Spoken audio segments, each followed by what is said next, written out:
Kia ora and welcome to Swim Chats, a podcast about swimming. I'm Shona Riddell, a writer, former journalist and swimmer from Wellington, Aotearoa, New Zealand. For each episode, I talk to a different guest from our swim community. Please hit the follow button so you don't miss an episode. If you enjoy the podcast, please share it with a friend or two. You can also leave a 5-star rating, which helps other people discover Swim Chats. And finally, to support the podcast and help me to continue running it, you can become a swim buddy on Patreon for $5 a month. To find out more, visit patreon.com/swimchats. There's a link in the episode show notes. All right, well, Scott, first of all, welcome to Swim Chats. Thank you for your time today. Lovely to join the program. I've heard your name a few times over the years. I know you've been involved in the swim community for a long time. To quickly recap for listeners, I know you're a competitive swimmer. You used to run the New Zealand Ocean Swim Series, and you still run the Fiji swims. Yes. Which seems to sell out each year. The main reason you're here this morning is because we're going to talk about the Z Manu World Champs, which is a relatively new event, and it's really exciting. So for listeners who don't know, would you mind quickly describing what a manu is? A manu is a style of dive bomb. So a dive bomb is where you jump into the water with the idea to make the biggest splash. And the manu is a name that's been given to a popular style of dive bomb. Probably there's some origins as to where the name came from. It's a Māori word. But essentially it's a technique where the jumper tucks themselves into a V shape and enters the water with their rear end first. And their legs kind of stay up, but their body sort of collapses back and their head goes down, and it creates this big push of water upwards, and it's a very popular style of dive bomb that most of the youth are doing these days. And so the word manu came from, most would say Manurewa, which is the South Auckland suburb, and a lot of those on the other side in Māngere used to call the same style of bomb a Māngere bomb. So there's a little bit of friendly rivalry between the two South Auckland suburbs about where where this style of bomb originated. Cool, thank you. And so a manu can be performed, if that's the right word, in any type of water, right? So you could be in the ocean, a river, a lake. Yeah, absolutely. And there's lots of places to do it in New Zealand. So, yep, exactly what you just said. Could be off a jetty or a wharf into a deep into deep water. Most in the winter are doing them in pools, if they allow them.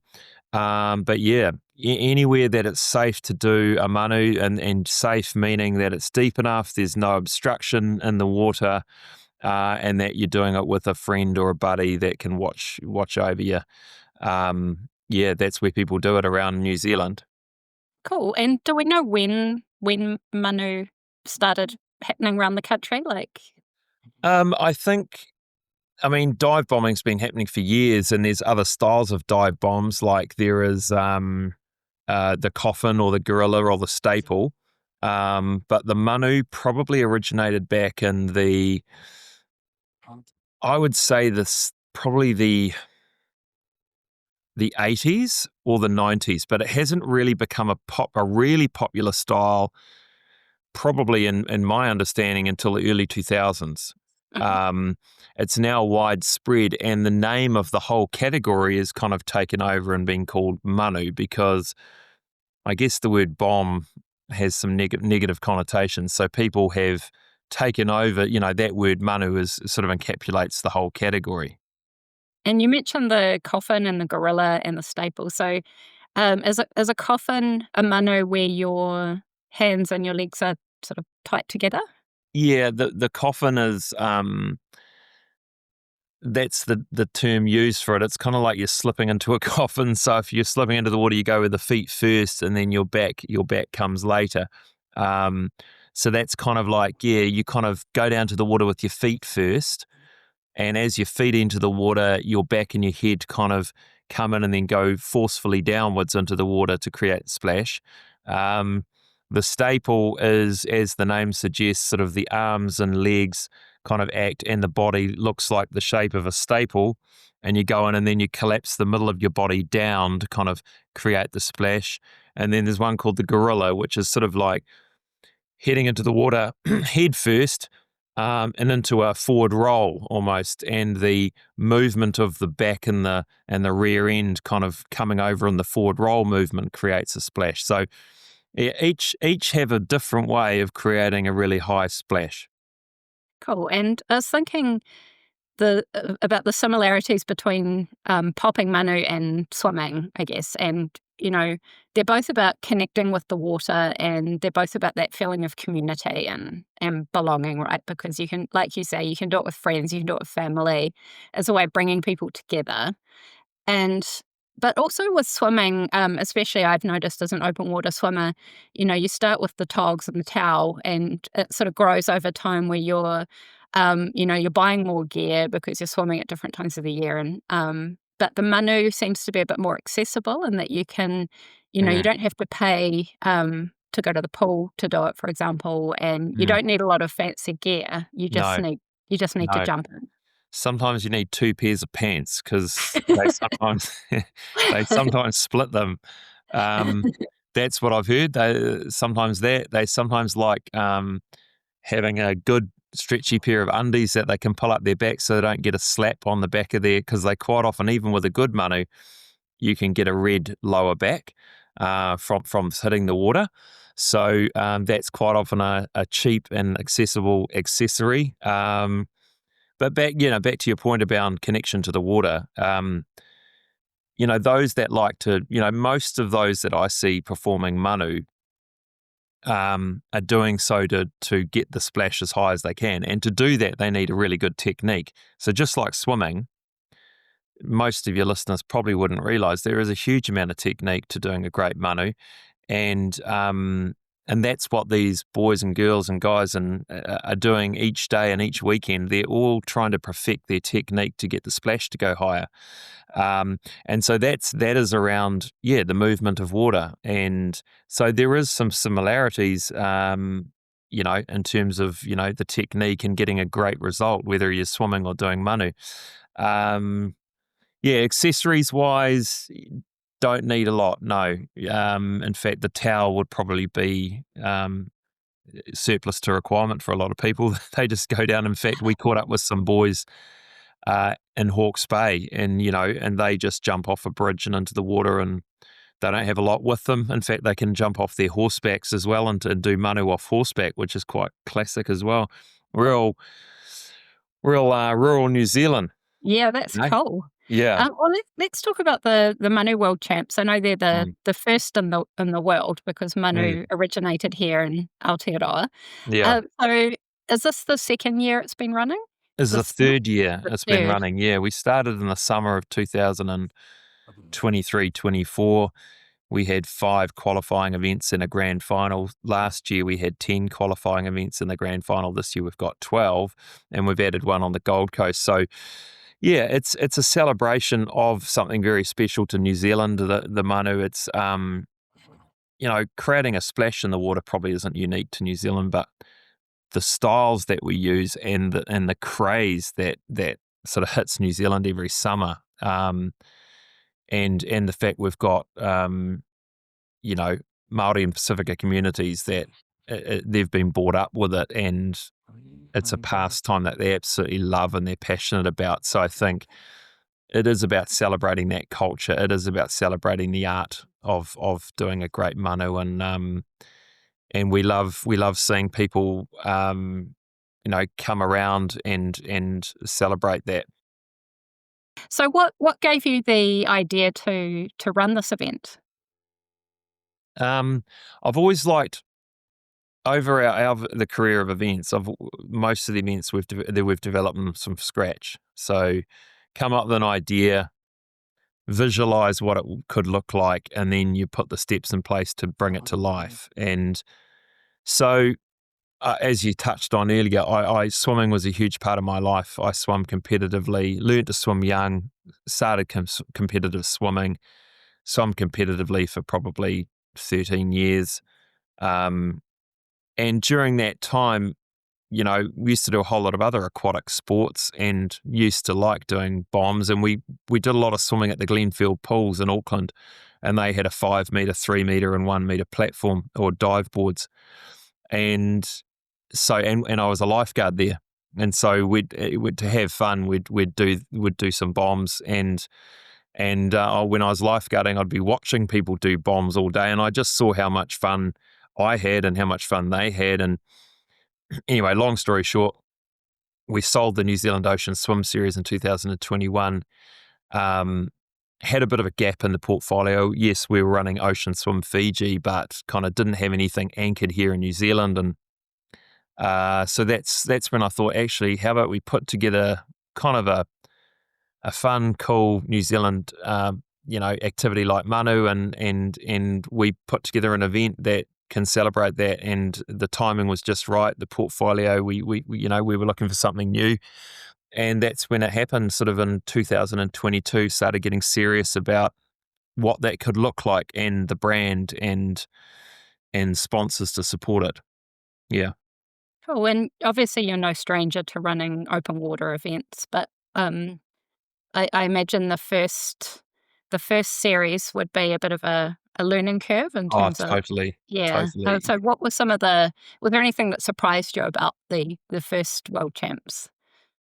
Yeah, it was quite. I think back, the first one was quite nerve-wracking because we hadn't dealt with this target market or this market before, this audience before, being youth. Ocean swimming and open water swimming is generally a lot older, average age to 50, and then we were dealing with average age sort of teenagers.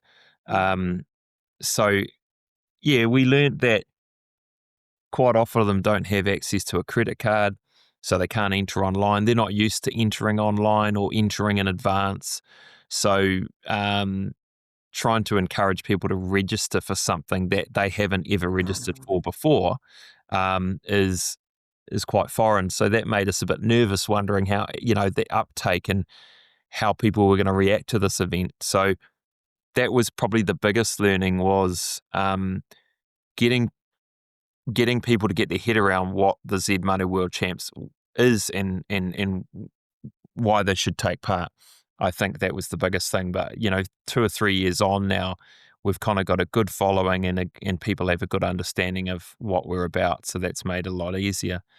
But yeah, health and safety wise, it was no more complex than running an ocean swim. To be honest, it was probably less involved in that respect. But yeah, it's we're kind of getting into our stride now. Cool. I'm interested to know, I have teenagers myself, like how do you get the word out to teenagers about an event like this? Because obviously with the Ocean Swim Series, if your average sort of demographic age is 50, you're probably going for more sort of Facebook, but Yes. teenagers aren't really on that. So how do you reach them? Yeah, I mean, the obvious social media, TikTok, meta advertising. So most of it's online. And yeah, to be honest, it would mostly be that. We create some outdoor media, which is seen by that market as well. So we do roadside signs, and we've got a billboard partner in Lumo. We do radio advertising on some of the stations that the audience might listen to. That's,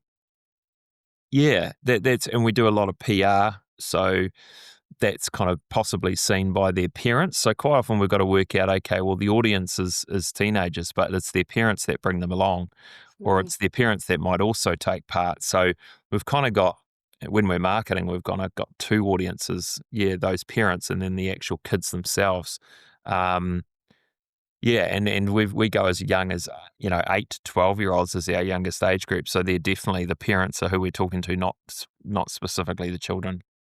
And do you have older people getting involved as well, or does it really tend to be the younger? Not many. We'd love to. In the Auckland event, we definitely get some older people coming for a bit of a novelty to jump off the tower in the Viaduct Harbour, and they might come as a family, and Dad's going to do it as well as the sons or the daughters. So that's really cool. We encourage it, and it's the Z Manu World Champs is not just for the people that think they're going to win. It's for anyone that wants to have some fun and just do a cannonball or do anything and just do something different. It's more of a celebration of the art form as opposed to just we will find the best of the best, but that's a byproduct of everyone coming to participate. Yeah. And how do you judge the best of the best?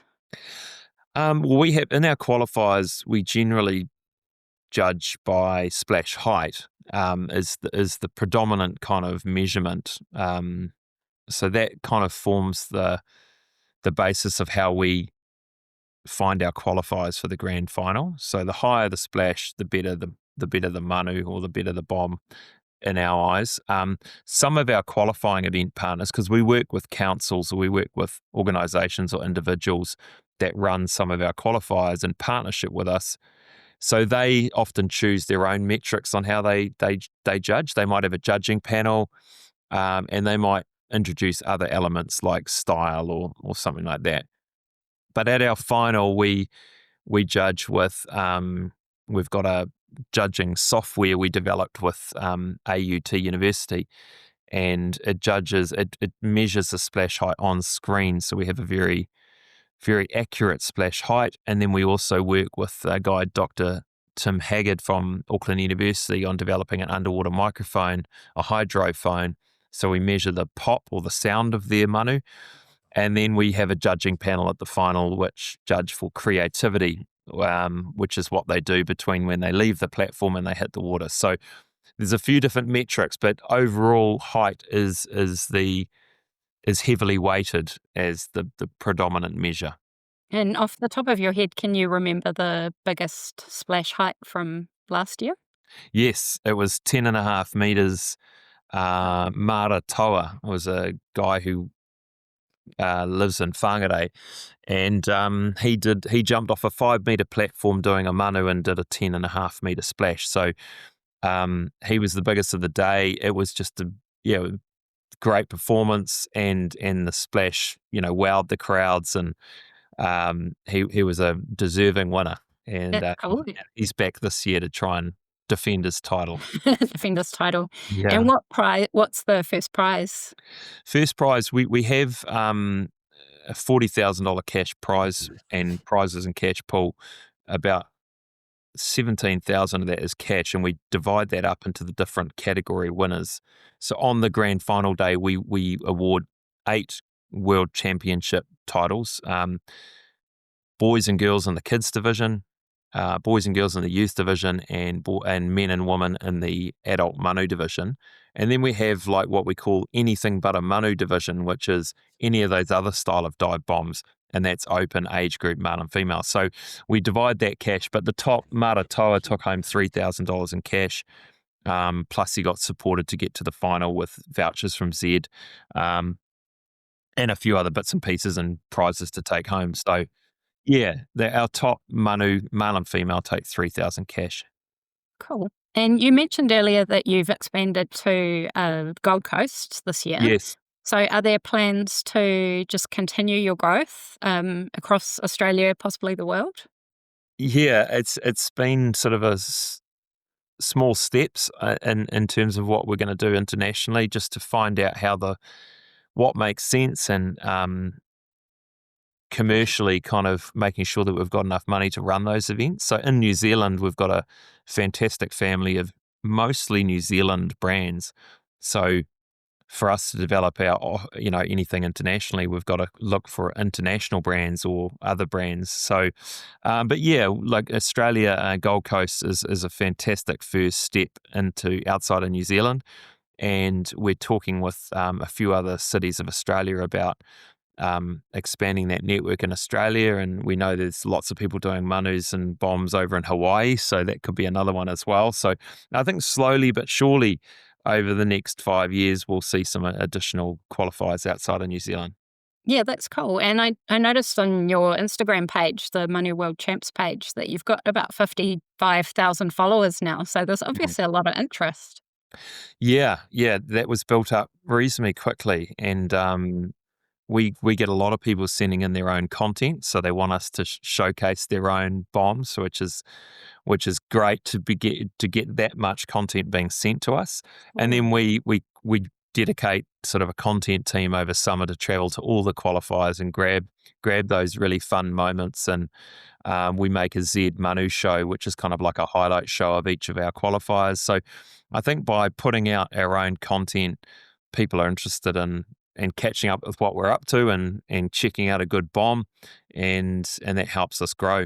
What would you say you enjoy most about running the Manu World Champs? Well, we've got a fantastic bunch of people that come along to the events, and we I go to most of them, and I just see that kind of camaraderie and that community that we create from these events, and it really attracts quite a diverse audience. And I just love being able to create something that celebrates something really special to these communities. That's probably the number one thing, I think. It's enjoyable. I enjoy it. It's exciting. It's got a great vibe. All the events got a great vibe, and also from a business perspective, I enjoy working with the partners that we have on board, so Z or Tip Top or Burger King or Bluebird. Um, they're great brands, and they also like to give back and celebrate what our purpose and what we're about. So, and by getting them on board, it helps to grow the event, and in the end, deliver more for the people that we're there delivering for, which is the audience and the jumpers. Mm. Yeah, cool. And is there anything else you'd like to mention about the World Champs that I haven't already asked you? I mean, Mm. we'll link to the website in the show notes so people can go and Yeah. check out when the different events are. Do you encourage people to go along and watch? Yeah, definitely. Where there's, like we just had Tauranga on the weekend, and that was on the waterfront there. Huge amount of people, beautiful day. It's a great spectator event as well. So in the viaduct, Wynyard Quarter, where we have our sort of flagship Auckland qualifiers, and then the final, massive grandstand set up, big stairs overlooking the tower that we build. So we have lots of people come in just to watch the action, and so absolutely. But yeah, we kick off again in the new year in Mangere, which, as we spoke about, is kind of one of the birthplaces of the Manu. So it's always a big day. And then we've got 9 qualifying events through to our grand final every single weekend from the 10th of January. So it's going to be a busy summer. But yeah, most importantly, yeah, if you're interested to find out more, manuworldchamps.com. And if you don't think you're good enough, put that aside and come along and give it a go. Bring your family along, do something unique, get some photos of something that you couldn't do every day, and yeah, tick that bucket list on something. Yeah. Oh, thank you. Yeah. And one thing I was going to ask is, like, are there rules around the platform height, like the minimum and Yeah, we maximum? do a maximum height for kids is 3 meters. So we do 1 or 3 meters. We increase that. We used to have them just on the 1 meter, but that, yeah. Um, so 1 or 3 meters, and then youth and adult can go off up to 5 meters. 5 meters is our highest platform. I know some people go high, a lot higher than that. Some of them, the more, I guess, more polished or accomplished jumpers, but yeah, we stick to a highest of 5 meters. Yeah, Yeah. cool. Thank you. And just in our final minute, do you want to give Ocean Swim Fiji series a quick plug as well? Yeah, so we started that. When we were running the New Zealand Ocean Swim Series, and we thought, what is everyone going to do in the winter? We've got this big lot of people that are sort of hang up the togs in winter and sort of wait for summer to come around again. So that started in 2018. We had a bit of a break for COVID, and then came back really strongly in 23. But it's Ocean Swim Fiji is a swimcation, we call it. It's a vacation and a swimming holiday in one. It's 5 days, 3 swims over 3 consecutive days, and 0 worries. And so we base ourselves at the Sofitel, the 5-star Sofitel in Denarau in Fiji.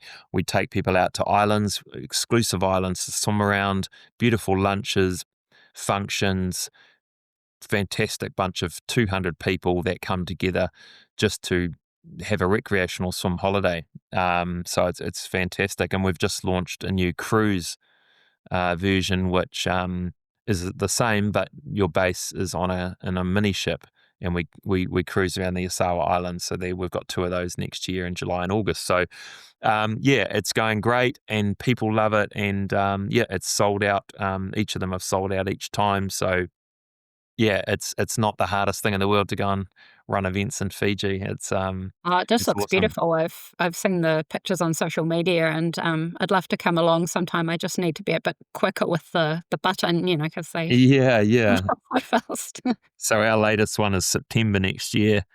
I think we've got about 50 or 60 spots left on that one at the moment. So welcome anyone that's interested in a bit of an active holiday, hanging out with all the right swimming people and people that love swimming and holidaying and enjoying themselves. Swim holidays are just my favourite thing ever. Yeah. They just seem to be growing and growing as well, don't they? Perfect balance, yeah. I think for people that don't like sitting on a lounger all day and reading a book every single day of their holiday, you can still do that, but you have a swim in the morning and go to different locations. It's fantastic.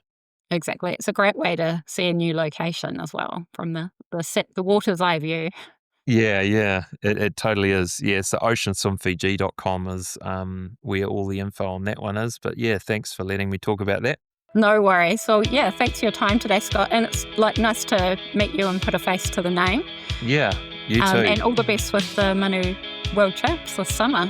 Thank you very much. Thanks for listening to this episode of Swim Chats. Please remember to follow or subscribe to the podcast so you don't miss an episode. And if you enjoyed it, you can leave a 5-star rating and review, which helps other people find it too. Enjoy the water, and we'll see you next time.